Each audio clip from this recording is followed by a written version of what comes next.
আসসালামু আলাইকুম। সবাইকে স্বাগত জানাচ্ছি। আমি নাসরুল ইসলাম তন্ময়। শুরুতে বিআরবি কেবল সংবাদ শিরোনাম জানিয়ে দেব এই মুহূর্তে হাতে পাওয়া সর্বশেষ গুরুত্বপূর্ণ আপডেট বাংলা সংবাদ। শুরুতেই থাকছে আওয়ামী সরকারের দুঃশাসন আরও বেশি ভয়ঙ্কর হয়ে উঠেছে। বিএনপির মহাসচিব মির্জা ফখরুল ইসলাম আলমগীর বলেছেন, ৭ই জানুয়ারি ডামি নির্বাচনের পর কর্তৃত্ববাদী আওয়ামী সরকার তাদের দুঃশাসন চালাতে আরও বেশি ভয়ঙ্কর হয়ে উঠেছে। তবে এই শ্বাসরুদ্ধকর পরিস্থিতির অবসান ঘটাতে সংগ্রামী জনতা ঐক্যবদ্ধ আন্দোলন সংগ্রাম চালিয়ে নিতে দৃঢ়প্রতিজ্ঞ। এবার জানাবো, অবশেষে বিদেশে আমলাদের সম্পদ নিয়ে তদন্ত শুরু হচ্ছে।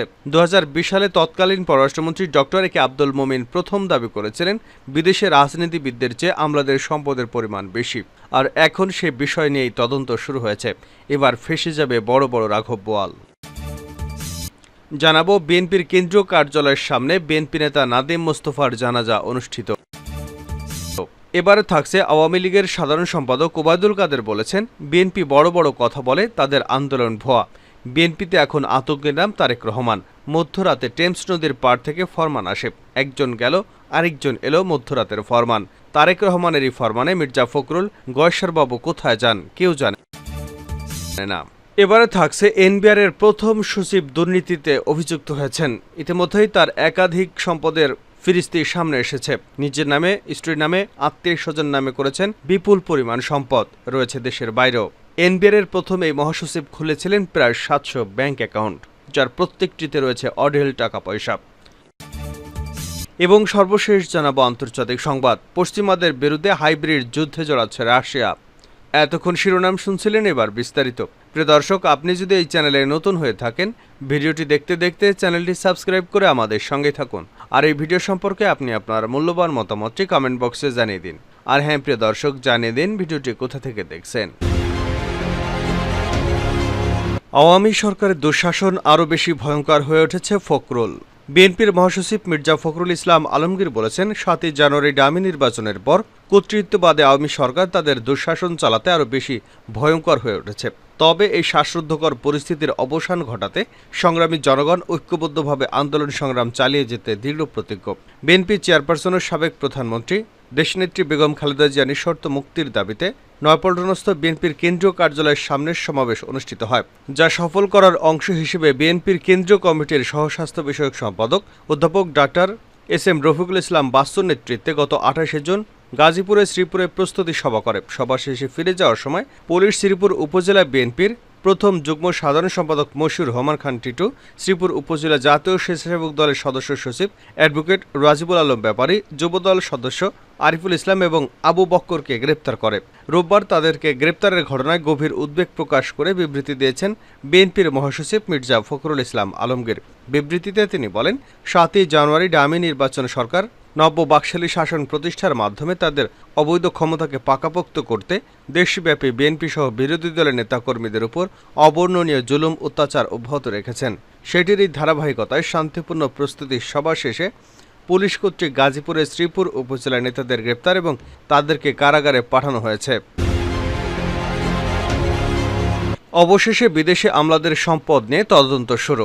২০২০ সালে তৎকালীন পররাষ্ট্রমন্ত্রী এ কে আব্দুল মোমেন প্রথম দাবি করেছিলেন, বিদেশে রাজনীতিবিদদের চেয়ে আমলাদের সম্পদের পরিমাণ বেশি।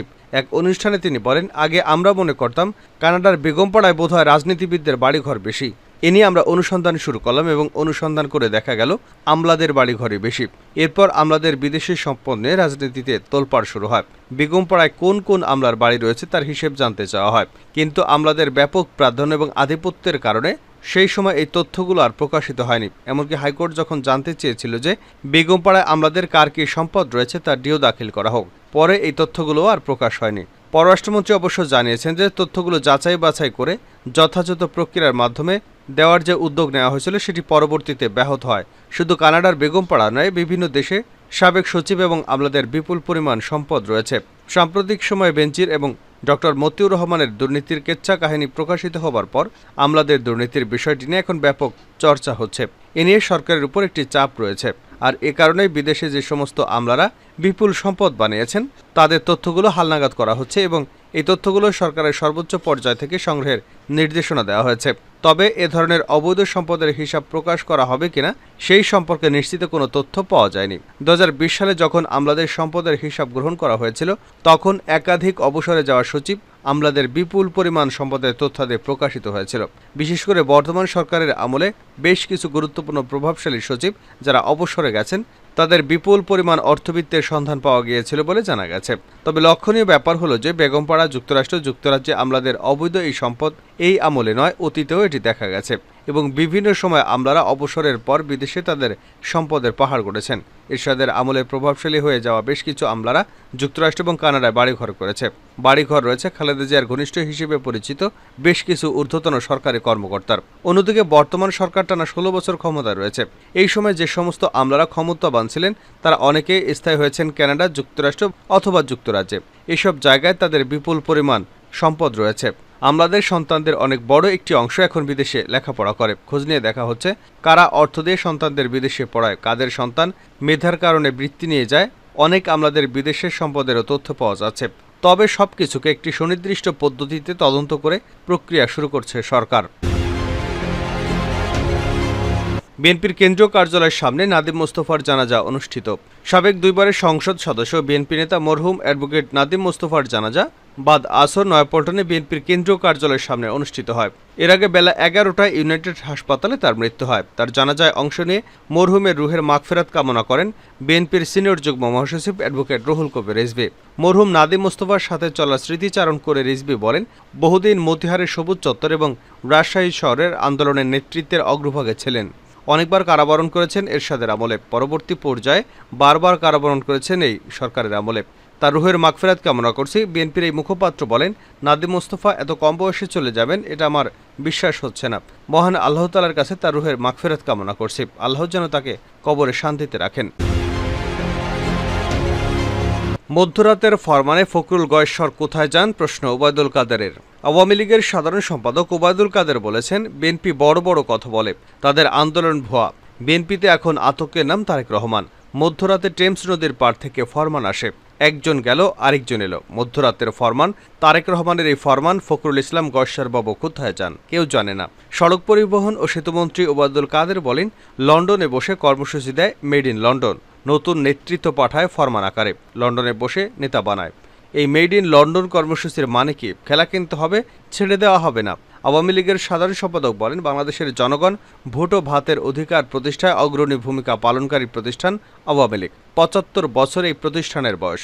দীর্ঘ সংগ্রাম, আন্দোলন, ঝড়, অন্ধকার, স্বৈর শাসনের বিরুদ্ধে দীপ্ত পায়ে এগিয়ে যাওয়ার নাম ক্ষমতাসীন আওয়ামী লীগ। ওবায়দুল কাদের বলেন, আমরা মৃত্যুর মিছিলে দাঁড়িয়ে জীবনের জয়গান গাই। আমরা ধ্বংসস্তূপের উপরে দাঁড়িয়ে সৃষ্টির পতাকা উড়াই। আমাদের শিকড় বাংলাদেশের মাটির অনেক গভীরে, আমাদের জন্ম জনতার মাঝ থেকে। আমরা অস্ত্র উঁচিয়ে শেষ রাতে ক্ষমতা দখল করিনি। জনগণের মাঝে জনগণ নিয়ে মুক্তিযুদ্ধ করেছি বঙ্গবন্ধুর নেতৃত্বে। এ সময় সাংবাদিকদের উদ্দেশ্যে তিনি বলেন, আমরা বলেছিলাম বছরব্যাপী উদযাপন করব। যেখানে খবর হয় আমরা নাকি পাল্টাপাল্টি করছি। গতকাল আমরা সাইকেল র্যালি করেছি। বিএনপির কি কিছু ছিল? তাহলে কেন এই অপবাদ আওয়ামী লীগের বিরুদ্ধে দিচ্ছেন? আমরা সারা বছর প্রতিষ্ঠাবার্ষিকী উদযাপন করব। আমাদের কেন্দ্র থেকে ইউনিয়ন পর্যন্ত এ কর্মসূচি পালন করা হবে। অগাস্ট মাসের পরে জেলা পর্যায়ে সমাবেশ হবে। সেই সমাবেশে বঙ্গবন্ধু কন্যা শেখ হাসিনা বক্তব্য রাখবেন।